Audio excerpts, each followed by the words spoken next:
SDPI അഖിലേന്ത്യാ അധ്യക്ഷൻ ഫൈസിയെ arrest ചെയ്തിരിക്കുകയാണ് ഇഡി. ഇന്നലെ രാത്രിയാണ് ഫൈസിയെ ഡൽഹി വിമാനത്താവളത്തിൽ നിന്ന് പിടികൂടിയിരിക്കുന്നത്. വിവരങ്ങളുമായി ഇപ്പോൾ ഡൽഹിയിൽ നിന്ന് ശരത് ലാൽ ചേരുന്നു.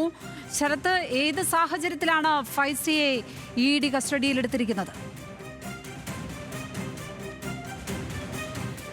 ലക്ഷ്മി, നിരോധിച്ച പോപ്പുലർ ഫണ്ടിന് വേണ്ടിയിട്ട് ധനസമാഹരണം നടത്തി, കള്ളപ്പണം വെളുപ്പിച്ചു, അതേ രീതിയിൽ തന്നെ സാമ്പത്തിക തട്ടിപ്പ് നടത്തി. ഈ 3 കേസുകളിലാണ് ഇഡി ഇപ്പോൾ അദ്ദേഹത്തിൻ്റെ അറസ്റ്റ് രേഖപ്പെടുത്തിയിരിക്കുന്നത്.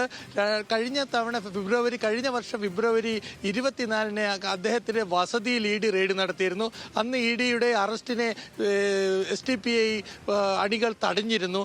ഈ സാഹചര്യത്തിലാണ് ഇത് സംബന്ധിച്ച വാറന്റോടുകൂടി ഇദ്ദേഹത്തിൻ്റെ വാറന്റ് നിലനിൽക്കുന്നുണ്ടായിരുന്നു. ബാംഗ്ലൂരിൽ കഴിഞ്ഞ ദിവസം ചോദ്യം ചെയ്യാൻ വിളിപ്പിച്ചിരുന്നു. എന്നാൽ ഫൈസി ഹാജരായിരുന്നില്ല. ഇതേ തുടർന്നാണ് ഇന്നലെ രാത്രിയോടുകൂടിയിട്ട് MK ഫൈസിയെ അറസ്റ്റ് ചെയ്തിരിക്കുന്നത്. അദ്ദേഹത്തിൻ്റെ അറസ്റ്റിനെ സംബന്ധിച്ച് പ്രതികരിക്കാൻ SDPI തയ്യാറായിട്ടില്ല. കാരണം SDPIയുടെ ഓഫീസുമായി ബന്ധപ്പെട്ടെങ്കിലും ഇത് സംബന്ധിച്ച പത്രക്കുറിപ്പ് പിന്നീട് ഇറക്കാം എന്നൊരു മറുപടിയാണ് ലഭിച്ചിരിക്കുന്നത്. ഏതായാലും അറസ്റ്റ് നടന്നു എന്ന് സംബന്ധിച്ച് SDPI സ്ഥിരീകരിക്കുന്നുണ്ട്. ഏതായാലും PF-ന് പോപ്പുലർ ഫണ്ടിന് നിരോധിച്ച സംഘടന പോപ്പുലർ ഫണ്ടിന് ധനസമാഹരണം നടത്തി എന്നതാണ് പ്രാഥമികമായ കുറ്റം. അതുകൊണ്ട് തന്നെ ഈ കേസിൽ ഇഡിക്ക് പുറമെ NIA കൂടി ഫൈസിയുടെ അറസ്റ്റ് രേഖപ്പെടുത്തിയേക്കും. രണ്ടാമത്തത് കള്ളപ്പണം വെളുപ്പിച്ചു എന്നാണ്. 5 കോടിയോളം രൂപയുള്ള കള്ളപ്പണം വെളുപ്പിച്ചു എന്നാണ് ഇഡി ഉദ്യോഗസ്ഥർ പറയുന്നത്. ഇത് സംബന്ധിച്ച തെളിവുകൾ ലഭിച്ചിട്ടുണ്ടെന്ന് പറയുന്നു. അതേപോലെ തന്നെ സാമ്പത്തികമായി തട്ടിപ്പ് നടത്തി, പണം വാഗ്ദാനം ചെയ്തു, പണം തിരിച്ചു കൊടുത്തില്ല തുടങ്ങിയ കേസുകളും ഇദ്ദേഹത്തിൻ്റെ പേരിൽ ചാർജ് ചെയ്തിട്ടുണ്ട് എന്ന് ഇഡി വൃത്തം. ഏതായാലും അദ്ദേഹത്തെ ഡൽഹിയുടെ ഓഫീസിലെത്തിച്ച് ചോദ്യം ചെയ്യുകയാണ്.